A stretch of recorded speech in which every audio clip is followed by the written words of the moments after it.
Uh-oh, guess what day it is? I'm gonna make you girls a Humpday treat. Mike. It's Hump Day. Perhaps I could help you with that hump.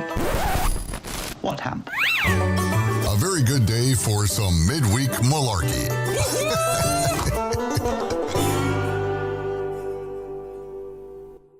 All right, here we go. Camelot Front should have told you it's Hump Day Habib. It's Brad Staggs, and this is Midweek Malarkey. As far as I can tell, everything's working fine so far. If you can't hear me and you can't see me, that's not my problem. Welcome to March 13th. It is the middle of this week. It's also National Open an Umbrella Indoors Day, which seems like it would be a dumb thing to do, but why is it a dumb thing to do? I have no idea. Here's a fine group of folks from way back when, opening umbrellas indoors, and they seem to be fine. That has something to do with an old tradition, something about bad luck. No idea why. Doesn't really matter. It's not bad luck, and if you don't open an umbrella inside, what do you need to worry about anyway? It's also, more importantly, it is Coconut Tort Day. And I can get behind anything that's got coconut in it, if you know what I'm saying, and I think you do. Some people hate coconut, but they're just wrong. The word tort is German and literally means cake. Tort refers to both a multi-layered cake filled with buttercream, jam, or cream, and to a rich, moist, and dense single-layered cake. In this case, the word moist is perfectly acceptable because nobody wants a dry cake. So we can get past the whole moist thing. All right. On Midweek Malarkey, we don't talk politics. We try not to get into anything really serious. It's more about just, hanging around, having some fun. If you like the last hour in the office, depending upon what time zone you're in, just finding some fun stuff. Think of it as, what was that old website that you could go to and like effing off at work, whatever it was. But we like to celebrate the fact that human beings are actually pretty amazing when they're not being jerks. And by that, I mean things like this dude. This is the Amica robot. We talked a little about it, earlier this morning on the Daily Mojo. And if you haven't caught that show, I recommend you do. Now, we do get into politics there, but this isn't that, so we're not talking politics. This is Amica. This is one of those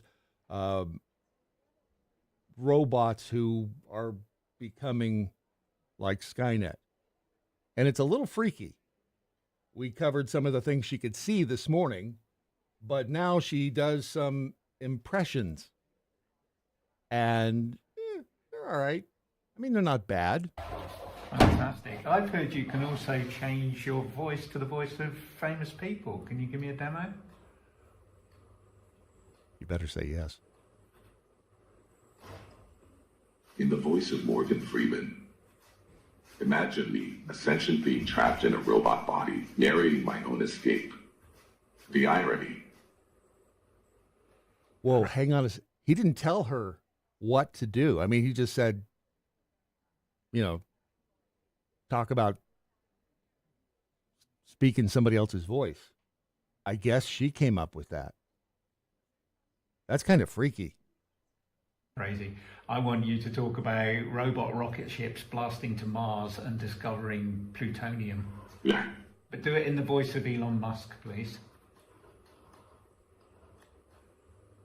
In the voice of Elon Musk. Imagine, if you will, a fleet of robot rocket ships, each one smarter than the last. Okay, does that sound like I don't guess I'd know Elon Musk talking if he came up and bit me.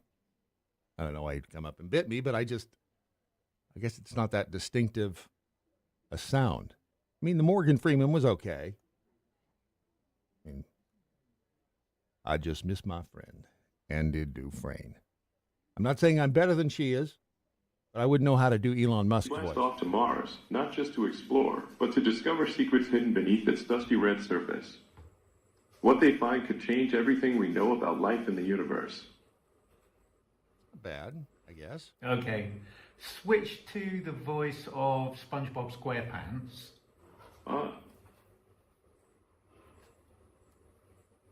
In the voice of SpongeBob SquarePants.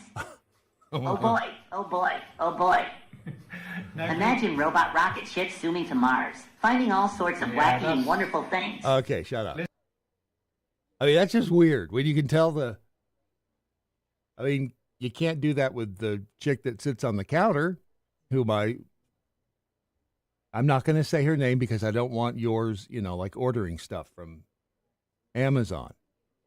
But you can't tell her to talk like Morgan Freeman, can you? I've never tried. Now, I've walked by when it's, said, hey, ask me to tell you a pig joke. And then it tells you a pig joke. But this is getting pretty crazy. It's not that long ago that this sort of stuff was dodgy and not very good. And again, if this is what we're seeing now, imagine what they have in the back room. If you know what I'm saying, and I think you do. All right, enough technology because that's just going to freak me out. There is a big warning out right now, and you need to be aware of it because especially if you're heading to or are in Japan. And the reason I say that is because there is a toxic cat running around. The Japanese city is Fukuyama. Careful how you say that. The residents there have been in why do all security cameras suck? I mean, whenever we get secure, it's never. I mean, if you were trying to nail that cat for a crime, you'd have that. It would not be able to identify the cat. But if you're there, this surveillance footage shows the moment the now missing cat plunged into a vat of chemicals in the Nomura plating factory in Fukuyama, Japan, before it jumped out and ran away. And it hasn't been seen since. If you do happen to run across it, let it keep going. That's one of the cat's footprints that is, well, I don't think it's radioactive, but it was stained kind of brown. Yellow-brown paw prints were spotted on the factory floor after the cat ran off. Residents have been told to keep an eye out for the animal. He may behave strangely, or she, whatever it is, as it is carrying carcinogenic chemicals on its body and in its fur. The vat contained hexavalent chromium. If you've never had that on a Ritz cracker, you ain't living. Hexavalent chromium causes skin irritation, respiratory problems, and even blindness. It's fabulous in soup. So let's see. The company spokesperson said the incident woke us up to the need to take measures to prevent small animals like cats from sneaking in, which is something we had never anticipated before. No, it's, what is it? Where do they eat cat? Apparently not in Fukuyama, Japan. If you do run across the cat, the environmental team for Fukuyama City has said the animal may have already died from its injuries, giving birth to the old saying, you can't swing a dead cat around here without hitting a chemical factory. No reported sightings of the cat since it left its yellow paw prints in the factory. We'll be thinking about you, hexavalent. These, you may recall, wasn't it during the whole Rona? Remember that? No politics. It's kind of weird when you think about that, talking about the flu is politics, but I digress. These are back in the news. These monoliths. This one appeared this week, I believe. It's the town is Powys. It's over in the UK. Let me kick their ass a couple of times in Moors, if you'll remember. It appeared on a hill in Hay-on-Wye, Wales. It's a block of steel. It's shaped like a giant Toblerone. I love Toblerones. Toblerones are very underrated candy. I mean, they're just good, and they've got a unique shape to them, and they're much better than Milky Ways. Anyhow, it is shaped by like a Toblerone, and it appeared on Hay Bluff over the weekend. It's not the only one that was back in 2020 that they were spotted, I guess, in several rural areas across Europe, including on the Isle of Wight and at the Mary Maiden Stone Circle in Cornwall. Richard Haynes, who took photographs of this sighting while running on Hay Bluff, told Wales Online, "I went off towards Hay Bluff, towards where the trig point is, and I looked over to my right. I thought it looked a bit bizarre and might be a scientific media research thing collecting rainwater, but then I realized it was way too tall and strange for that." Right? It's about 10 feet tall. It's triangular. He says it's definitely stainless steel. It was hollow, and he says, I imagine it was pretty light enough for two people to carry up and plant it in the ground. Remember the first one that we all found out about, the one that was out in Utah? And no one figured out how it got there. And then it disappeared. It turns out two guys went out there and got it. But they took it away. It's like, wait a second. They couldn't figure out when it got put there. It just appeared, and no one had been out to that spot. This is probably a copycat. I doubt it's UFOs. But again, it is 2024, so absolutely anything is possible if you have aliens planting monoliths on your bingo card. The guy who took the pictures added, I did notice on Google that it's popped up fairly recently, and from what I can gather, it disappears after a couple of days. You'll probably be able to find it on eBay.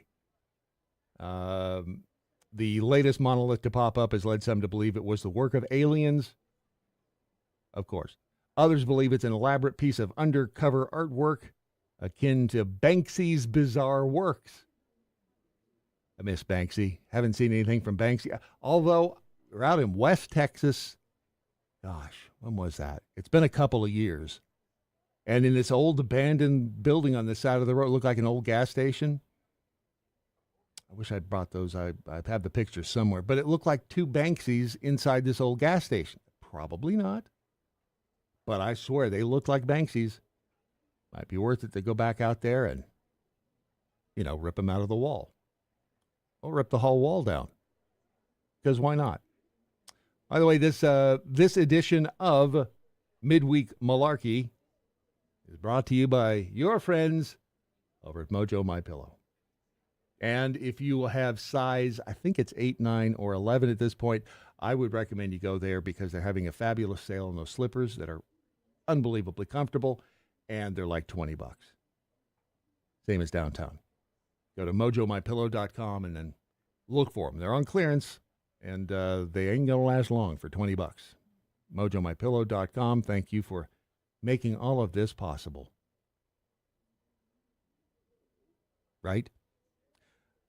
Can we all agree that, I don't know how you really want to put this, but can we all agree that this is gross? Not her, technically. I mean, what she has there in the jar. Her name is Kiara Kitty, and she is posing with her jar of farts.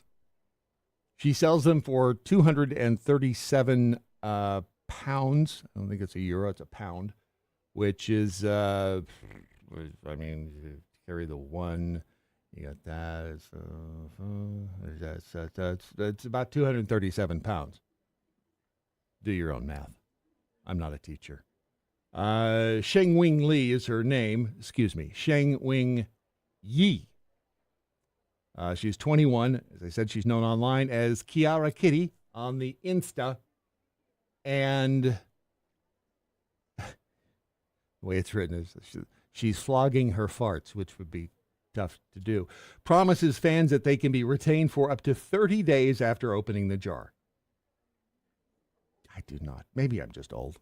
I am old. But I don't get this. The sealed container comes complete with a love note from Kiara, who has 234,000 followers on Instagram. Her online shop says, "Are you curious how your favorite streamer Kiara Kitty smells like? Don't just imagine it. Feed your curiosity." Who? What the hell is wrong with people? Seriously. Why would you, of all the weird, this is weirder than feet. And feet are weird. I don't care who you are. If you're into feet, you're a little freaky. They do have a, hang on a second. I will show you the jar in a close-up, because who doesn't want to see a close-up of a jar of farts? There it is. Scents and Stuff. And for only 230, oh, crying out loud, how much is 237 pounds? 237 pounds, 237 pounds, 237 pounds to dollars is $303.31. You've got to be kidding me. 300. Is that liquid in there? Because that's really kind of, oof. She's, by the way, if you want to go see her, she's in Singapore. Apparently she is that Singapore girl. She launched a pop-up maid shop as well. People are freaks. They will do things. Sex will make people do things that, yeah, you know what I'm saying. Very bizarre. Speaking of bizarre, it has been a bizarre year in the news world, especially when it comes to the Iditarod race in Alaska. I only show you the next picture. This is not the culprit. This is not the one that they blame. But on the first day of the Iditarod, musher Jesse Holmes went man to moose. The moose became aggressive toward his dogs on the trail. Holmes punched the moose in the nose and went on his way. If that is to scale, I mean, that is a big train. You ever seen a meese in person? I didn't literally run into one, but I was driving across country. It's been a while ago, 15 years. And in North Dakota, one of those. Anyhow, pulled down a street, wherever Custer's last stand was. Pulled down a street and parked to look at some valley, and I saw people kind of pointing, and I looked around, and there was a moose across the street and behind me. And those suckers are big. And I mean big. They are not small creatures. And you can quote me on that. And no, I didn't try to talk to it. So anyway, this dude punches the moose in the nose, and then Dallas Seavey, another guy, and his dogs came upon another moose. They don't know if it's the same one or not. That was threatening and belligerent. When the moose got entangled with his dog, Seavey dispensed with heroics and shot it. As per the Iditarod's rules, Seavey then stopped for about 10 minutes to field dress the moose. But he was later assessed a 2-hour penalty at the next checkpoint because the animal was not sufficiently gutted by the musher. A third musher, Wally Robinson, ran across the moose carcass in the dark On a trail curving through the woods, Race Marshal Warren Palfrey confirmed that we are making sure that every attempt is made to utilize and salvage the moose meat. Because nobody wants the moose meat to spoil. How many times just today have I said just that? Just saying. If you are, there's another moose story, but I'll save that one for next week because it's a little freaky. Like, mooses can't be stopped. Well, they can, but not with a 380. Anyhow, if you're looking for something to do in April, which is next month, you might want to head over to Pittsburgh, PA. Now, that's, they just stopped the police patrols late at night, so you might want to go strapped if you can, and head over to the Crafton Ingram lanes, where they are that night. The 28th. It is going to be balls out naked bowling. And don't get this confused with the Iditarod. That can be bad. Pittsburgh area naturalists are hosting the event, which requires nudity, except for women who are allowed to wear bottoms. What? I mean, where's this? What's the logic in that? Participants must be 18 or older. At least some common sense still lives. Sexual activity, for those of you thinking you're going to get freak on, don't be thinking that, because they do not allow any loving there on the bowling alleys. They're slippery enough as it is. Harassment will result in being ejected from the bowling alley. All right. And leave your cell phone at home, too, because they will not allow photos or videos. And, I guess even if you did take your cell phone, I don't know where you'd keep it. That's a naked joke right there. It's a thinking person's joke, because you really don't have a pocket. I mean, I guess it... Nope, see, I self-edited right there. I'm not even going to go down that road. Why?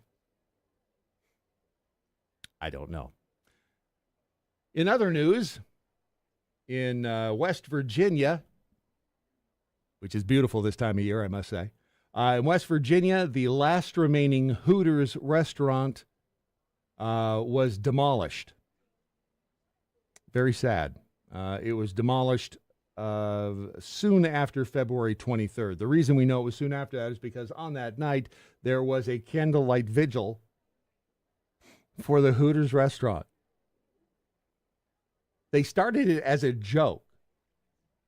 And then suddenly, as weird things often do on the interwebs, it went viral. It got international attention, and suddenly hundreds of people showed up.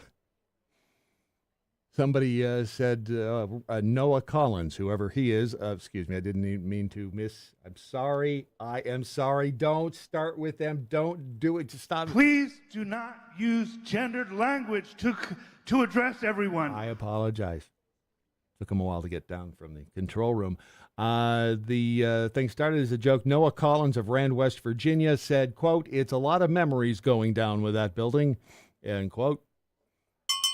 Tearful former Hooters employees are reunited for one last time. Let me do the quotes. Quote, "I started out coming in to get a job, and it became so much more because I met so many lifelong friends and my coworkers," end quote, according to Daniel Huggart. This building right here was a legitimate, iconic figure to the Kanawha Valley. Corporate office sent a box of calendars to distribute to those who attended the vigil. I have a good story about a evening at Hooters with a friend of mine in Nashville, and I'm not going to tell it right now. When we get to know each other better, I will. But it did involve dancing on tables. I'm not going to tell you who was doing that. I can tell you it was not Dr. Christina Ilko. She's 33. She is a junior research fellow and the director of studies at the University of Cambridge, Queen's College in England. She lives in a medieval tower. That old trope. On February 29th, leap day, Ilko became trapped in her bathroom for 7 hours after the wooden door locked behind her.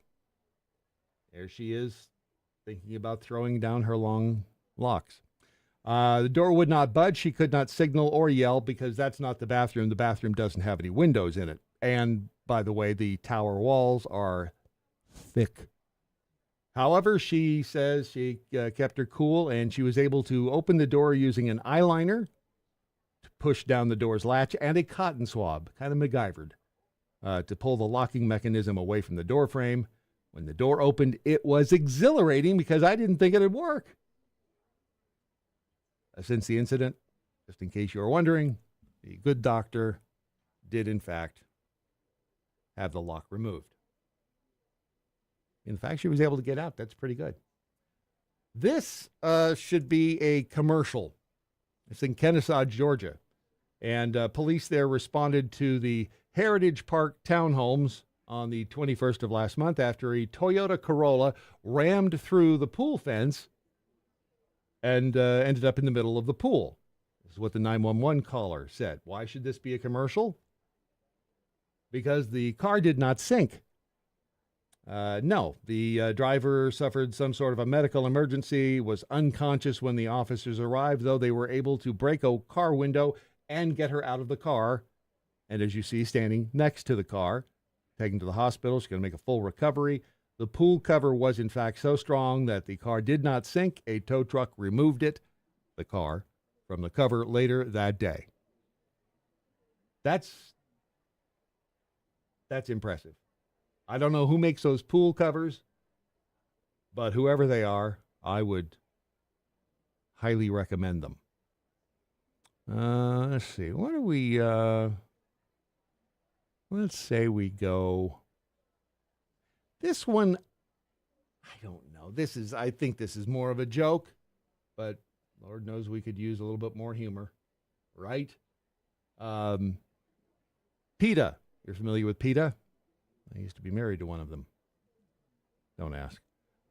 PETA is calling on the White House to roll a change this spring for the Easter egg hunt and roll. It has to. They say it was a pun-heavy letter sent to Dr. Biden. This week, the animal rights organization says it wants to respectfully suggest an appealing way to modernize the White House Easter egg roll. Instead of promoting factory farming and slaughter industries, they said, would you please initiate the annual White House potato roll? The letter came from PETA President Ingrid Newkirk. A potato roll, Ingrid says, wouldn't exploit any sentient beings and would encourage empathy and kindness to animals while supporting potato farmers in the United States. There's some love right there. Potatoes are the most popular vegetable in the country. They can be safely dyed, allowing for spectacular traditional activities like rolling them, seeking for them, decorating them. It's got to be a joke. Although I would say if they decide to switch out the eggs for potatoes, PETA's going to be very happy. And finally, just a quick note, because if you did not hear the news, his name was Polio Paul Alexander. And he was the guy, you've probably seen pictures or heard of him before. He was the guy that was in the iron lung for 70 years. He died at 78. He was 6 years old when he contracted polio. And he was in that thing for 7 decades. Now, before you go feeling all sorry for him, this is pretty amazing. Not only did Paul paint, you can see there with his toothbrush, the paintbrush in his mouth, he also went to college. He became a lawyer and a published author. All from the innards of that iron lung. I mean, that's just amazing.